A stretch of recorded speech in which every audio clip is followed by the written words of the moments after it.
ICDS অঙ্গনারী কর্মী ও সহায়িকা পদে যারা পরীক্ষা দেবে কালকে 18 ফেব্রুয়ারি, যারা হুগলি জেলা থেকে দেখছো তাদের লাস্ট মিনিট সাজেশন, কিছু ইম্পর্টেন্ট কথা, কি কি ডকুমেন্ট নিয়ে যাবে পরীক্ষা সেন্টারে এবং A to Z আলোচনা করবো এই ভিডিওর মাধ্যমে।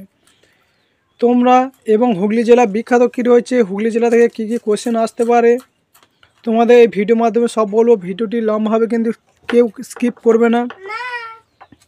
দেখো, তোমরা প্রথমে তোমাদেরকে গিয়ে অনেকে কি করো, তোমাদের প্রথমে গিয়ে ভয় খেয়ে যাও পরীক্ষা সেন্টারে যে আমি কি প্রশ্ন আসবে না আসবে, তোমরা প্রথমে ভয় খেয়ে যাও। কিন্তু তোমরা পরীক্ষা সেন্টারে গিয়ে তোমরা উল্টোপাল্টা চিন্তা কিছু করবে না, ঠিক আছে। তারপর তোমাকে OMR শিট দেওয়া হবে। OMR শিটে তোমার এটাই কিন্তু ইম্পর্টেন্ট, তোমাদের OMR শিটে কিন্তু ভালোভাবে ফিল আপ করতে হবে, না হলে কিন্তু ফর্ম তুমি যদি সঠিক অ্যান্সারও দাও তাহলে কিন্তু তোমার কিন্তু কিছু হবে না। তার জন্য OMR শিটটা ভালোভাবে ফিল আপ করবে, ভালোভাবে দেখে। দেখো, নেম ব্লক লেটারে তোমাকে বড় হাতে ক্যাপিটাল লেটারে প্রথমে তোমার নামটা লিখতে হবে। এরপর তোমার ডেট অফ এক্সাম, তোমাদের কোন ডেটে এক্সামটি হচ্ছে, 18/2/2024 এটা লিখবে। লেখার পর তোমার কোন ক্যাটাগরি, SC হলে SC, ST হলে ST সেটা দেবে। তারপর ক্যান্ডিডেট সিগনেচার তোমরা সইটা করে দেবে, এক্সাম সেন্টারে করবে এবং ইন্ডিভিজুয়ালের সিগনেচার, এবং যারা এক্সাম সেন্টারে থাকবে তারা সইটা করে দেবে।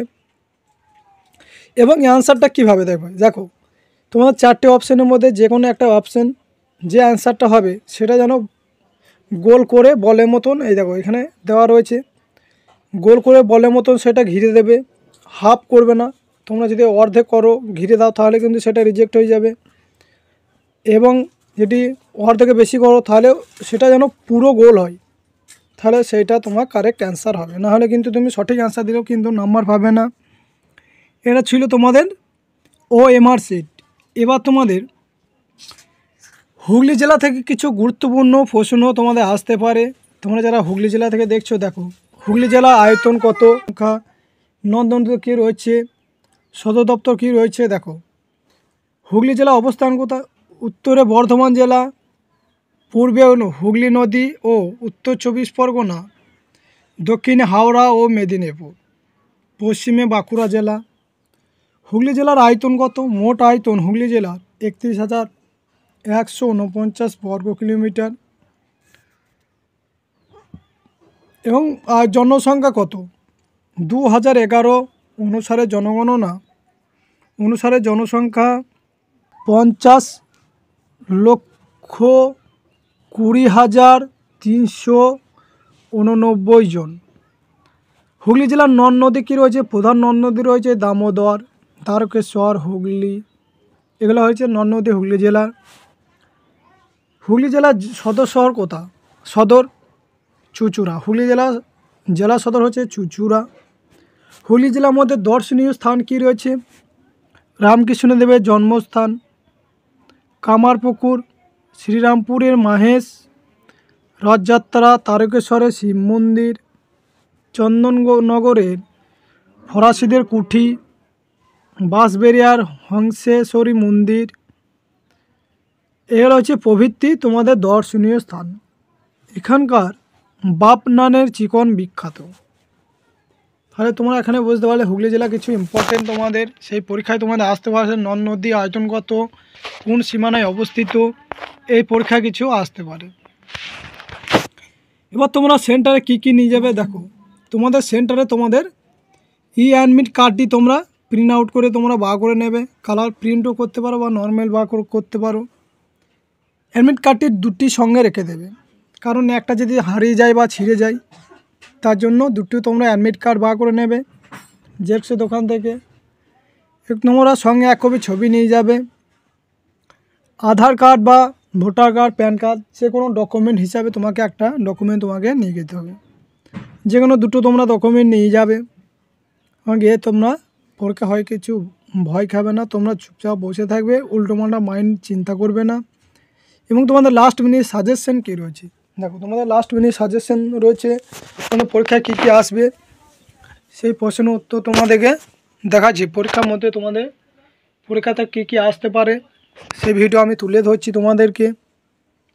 ভিডিওটি দেখো।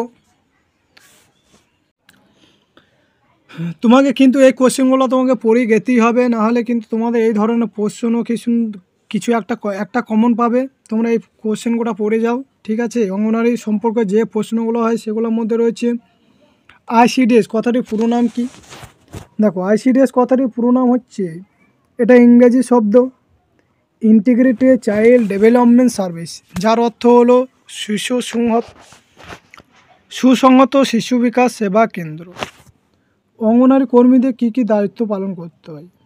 দেখো, অঙ্গনারী কর্মীদের গর্ভবতী মহিলা, প্রসূতি মা ও শিশুদের প্রয়োজনীয় পুষ্টির ব্যবস্থা করা,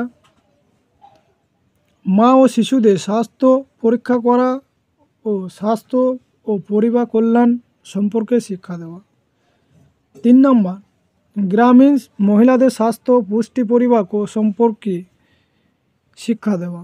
4 নম্বরে, প্রতিবন্ধী শিশু চিহ্নিত করা ও প্রতিবন্ধকতা নির্ণয় করা। 5 নম্বর যেটা রয়েছে, গ্রামীণ শিশুদের অপতাগত প্রাক বিদ্যালয় শিক্ষা ব্যবস্থা করা। 6 নম্বরে, বিভিন্ন রকম রোগের প্রতিষেধক টিকা দেওয়া। 7 নম্বরে, স্বাস্থ্যকেন্দ্র থেকে শিশুদের বা মায়েদের টিকা বা স্বাস্থ্য পরীক্ষা করার ব্যবস্থা করা হলে তাতে অঙ্গনওয়াড়ি কর্মীদের যথাযথ সাহায্য করা। তাহলে তোমরা এখানে বুঝতে পারছো, তোমাদের very very important question ICDS. Anganwadi কর্মী কাদের নিয়োগ করা হয়, কেন নিয়োগ করে, কে নিয়োগ করেন, অঙ্গনওয়াড়ি কর্মী কেন নিয়োগ করা হয়, কী উদ্দেশ্যে নিয়োগ করা হয়, সমস্ত প্রশ্নের উত্তর এই ভিডিওর মাধ্যমে পেয়ে যাবে। ভিডিওটি শুরু থেকে দেখো, ভিডিওটি স্কিপ করবে না। এরপর হচ্ছে আইসিডিএস এর প্রধান উদ্দেশ্য কী। তোমাদের যে আইসিডিএস নিয়োগ করা হয় এর উদ্দেশ্য হচ্ছে শিশুদের সর্বাঙ্গীন বিকাশ সাধন ও মাতৃস্বাস্থ্যের বিকাশ সাধন, আর্থিক অনগ্রসর, অল্প বা অশিক্ষিত সমাজ অংশে 6 বছরের নিম্নের শিশুদের, গর্ভবতী মায়েদের, দুগ্ধদানশীল মায়েদের স্বাস্থ্য ও পুষ্টি উন্নতির সাথে এই প্রকল্পটি চালু হয়। গ্রাম পঞ্চায়েত কেন অঙ্গনওয়াড়ি কর্মীকে নিয়োগ করেন সেটা তোমাদের বলে দেওয়া রয়েছে। গ্রামের সার্বিক কল্যাণ উন্নয়নের দায়িত্ব গ্রাম পঞ্চায়েতের উপর ন্যস্ত, তাই গ্রাম পঞ্চায়েতের অন্যতম প্রধান উদ্দেশ্য হল গ্রামের মানুষের স্বাস্থ্য পরিষেবা দেওয়া এবং সেই সঙ্গে স্বাস্থ্য সম্পর্কে মানুষকে সচেতন করে তোলা। এই উদ্দেশ্যে সাধনের জন্য গ্রাম পঞ্চায়েত অঙ্গনওয়াড়ি কর্মীদের দায়িত্ব পালন করা হয়। অঙ্গনওয়াড়ি কর্মী কাদের বলা হয়। দেখো, অঙ্গনওয়াড়ি কর্মী কাদের বলে। অঙ্গনা শব্দের অর্থ হলো নারী, মহিলা বা স্ত্রীলোক। এই অঙ্গনা শব্দ থেকে অঙ্গনওয়াড়ি কথাটি এসেছে। যে সকল নারী বা মহিলারা গ্রামের শিশু ও মহিলাদের প্রাথমিক স্বাস্থ্য পরিষেবা দানের উদ্দেশ্যে নিযুক্ত হন তাদের অঙ্গনওয়াড়ি কর্মী বলা হয়। তাহলে তোমরা এখানে বুঝতে পারছো অঙ্গনওয়াড়ি কর্মী কাদের বলা হয়, গ্রাম পঞ্চায়েত কেন অঙ্গনওয়াড়ি কর্মীকে নিয়োগ করেন, বা তোমাদের প্রশ্ন আসতে পারে অঙ্গনওয়াড়ি কর্মী কে নিয়োগ করেন, গ্রাম পঞ্চায়েত, এগুলো তোমাদের অপশানগুলো থাকবে। তারপর বলে দেওয়া রয়েছে আইসিডিএস কবে প্রবর্তন করা হয় এবং কোন বিভাগের পরিচালনায়। 1975 সালে খ্রিস্টাব্দে ভারত সরকারের সমাজ কল্যাণ বিভাগ